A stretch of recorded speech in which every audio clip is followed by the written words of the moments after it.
Olá, alunos do quarto ano. Eu sou a professora Giovana Rocha e agora nós vamos ter aula de História, certo? Começamos pela nossa atividade da aula passada. Na 235 nós tínhamos um texto para que vocês lessem e respondessem, certo? Com base na leitura do trecho da carta de Pero Vaz de Caminha, responda as questões propostas. Como Pero Vaz de Caminha descreveu fisicamente os indígenas? Ele descreve os indígenas como pardos, avermelhados, de bons rostos e narizes, certo? 2. De acordo com ele, como os indígenas se vestiam? Que não usavam roupas e andavam nus, certo? Vamos à nossa próxima.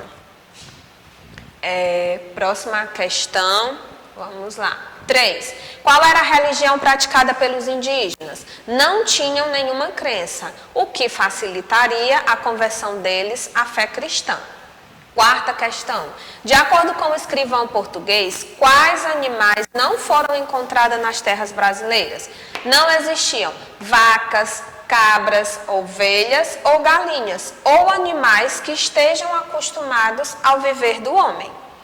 Quinta, qual era a alimentação dos indígenas? O que foi chamado de inhame, mas se tratava de mandioca. Além de mandioca, ele descreveu como composta de sementes e frutos, certo? Vamos à próxima.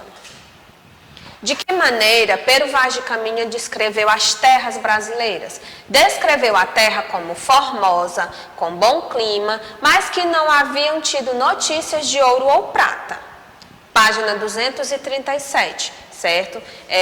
Você estudou que inúmeros portugueses chegaram ao Brasil a partir de 1500 e aqui fixaram residência. Pedia para que vocês pesquisassem, certo? Razões por quais esses brasileiros migraram para Portugal, né, atualmente. Aí aqui eu coloquei pesquisa por parte do aluno, porque aí cada um fez a sua pesquisa. Passando para o conteúdo de hoje, que é da página 238 a 241, né, colonização do Brasil.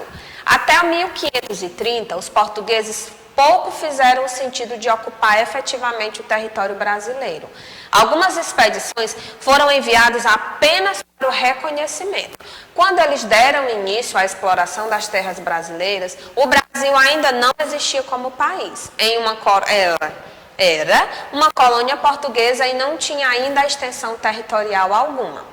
O rei de Portugal determinou a divisão do território em lotes e doou a alguns aristocratas. Esses aristocratas eram pessoas, certo, da confiança do rei de Portugal.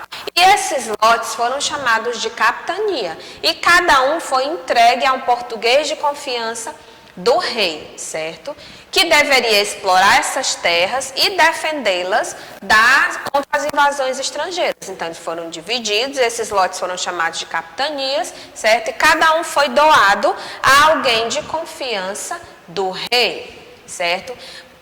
Nós sabemos que a plantação de cana-de-açúcar aqui no Brasil, ela foi implantada, certo? Para facilitar o transporte e mover as moedas, os portugueses trouxeram o gado.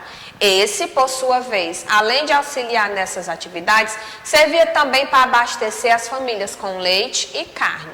Grande parte dos engenhos de açúcar foram instalados no litoral da atual região do Nordeste, por causa do solo propício para a cultura de cana-de-açúcar. Então, o gado, além de ajudar nesse processo, né, de mover as moedas, ele servia, né, como alimento, fornecendo carne, leite, certo? Vamos lá. Junto também ajudando na plantação e produção do açúcar. A criação de gado também contribuiu para a transformação do espaço brasileiro. No litoral do atual Nordeste, por exemplo, como o gado ocupava as terras que poderiam ser aproveitadas para o cultivo da cana, os senhores de engenho passaram a criar os rebanhos em outros espaços, levando esse tipo de atividade para o interior, certo? Então, o gado ele passou a ser levado para o interior. Vamos dar continuidade. Agora falando um pouco sobre o cultivo da cana-de-açúcar. Ela foi uma atividade fundamental no processo de colonização do Brasil. Entretanto, os engenhos envolviam o trabalho de inúmeras pessoas, que na maioria eram africanos escravizados. Então, o processo de plantação de cana-de-açúcar, de produção do açúcar, ele envolvia muitas pessoas e era um trabalho muito pesado, certo? Podemos afirmar que o açúcar foi o primeiro produto da colonização, principalmente após 1570.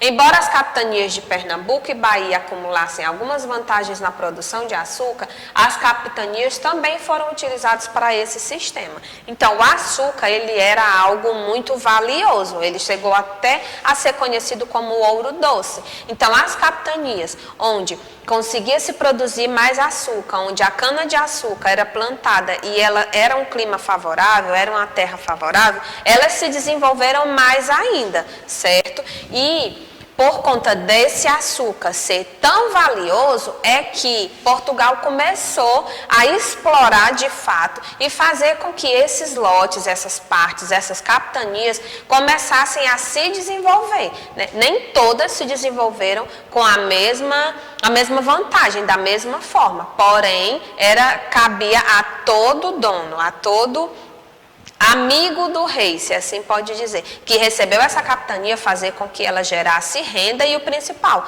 impedir que ela fosse invadida por outros estrangeiros, correto? Então vamos lá. Aqui falando, para saber mais um pouco sobre a produção do açúcar nos engenhos. Primeiramente, a cana-de-açúcar ela era plantada, depois cultivada, depois cortada e carregada até as moendas pelos trabalhadores escravos. Nas moendas, elas eram moídas, né, por escravos ou por animais de tração, como um boi. Depois, a cana-de-açúcar ela era esmagada e esse caldo que saía era todo retido. E ele era colocado em caldeiras ferventes para engrossar. Então, ela era colocada numa caldeira com fogo para que ele engrossasse.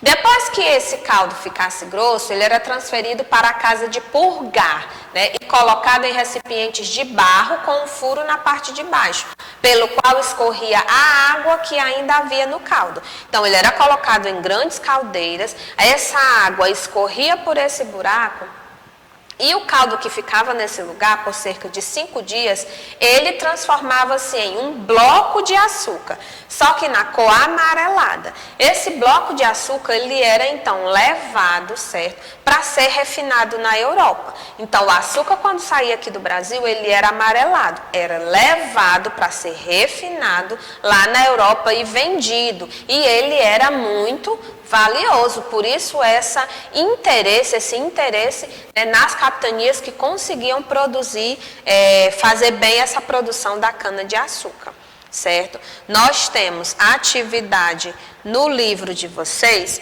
que são as páginas 239 e 241. 239, temos o caça-palavras, e você vai responder. Os lotes de terra doados pelo rei de Portugal, como é que esses lotes eram chamados? B. Os tracinhos eram os locais onde se realizavam todos os processos de produção de açúcar. E C. O gado foi usado inicialmente para movimentar as tracinhos. Se nós passarmos lá para 241. 240... Vamos lá, esperar ele responder aqui. 241. Temos um trecho, para que vocês leiam o trecho escrito no século XVI pelo funcionário português Pero de Magalhães Gândavo. Aí você vai ler e vai responder. Você achou a linguagem utilizada no texto diferente? Por quê? Do que Pero de Magalhães Gândavo estava falando em seu relato? 3. O autor cita 2 lugares no Brasil. Em qual região ficam esses 2 lugares? E na 4, qual é a relação que essa região possuía com a produção de açúcar? Ok? Finalizamos aqui, temos essas 2 atividades. Agora nós temos a correção da nossa folha 129. Então, deixa eu pegar aqui o meu livro para facilitar. Na 129, vamos lá. Tínhamos um texto, Propriedades do Pau-Brasil, para que vocês lessem e respondessem. A. Qual era a utilidade do pau-brasil na Europa? Dele é extraído um pigmento vermelho que é utilizado para tingir tecidos. Então, dele era utilizado um pigmento vermelho que era utilizado para tingir tecidos. B. Qual foi o resultado da exploração do pau-brasil pelos portugueses? O que foi que resultou? Hoje ele está quase extinto, né? Ou seja, ele quase deixa de existir, de tão retirado que ele foi daqui. Tínhamos um caça-palavras para que vocês completassem. Vamos lá. A. Um dos principais produtos produzidos pelos portugueses na colonização do Brasil foi a cana-de-açúcar. Você encontra ela bem aqui e circula. B. A colonização do Brasil aconteceu com base na escravidão. C. Os povos africanos foram muito importantes para a construção da cultura brasileira. E D. A escravização realizada pelos portugueses não foi apenas de africanos, mas também indígenas. Repetindo, A. Cana-de-açúcar. B. Escravidão. C. Cultura. D. Indígenas. Temos a página 131 e 132, que é a nossa ficha de atividade para casa. Vai registrar V para verdadeiro e F para falso. 2. O que acontecia com os africanos depois que eram capturados e escravizados? 132. Descrever a viagem na qual eles eram transportados, os africanos, para o Brasil, e que acontecia quando os escravizados chegavam ao Brasil. E na 5, quais foram as consequências da escravidão para os costumes, economia, cultura e a população brasileira, certo? Então, é um complemento ao que nós estudamos agora, falando sobre produção de açúcar, plantação de cana-de-açúcar, certo? Respondam às atividades, próxima aula a tia faz a correção, qualquer dúvida sinaliza lá no grupo, mas não deixa de fazer a atividade, certo? Então, conto com vocês, até a próxima aula.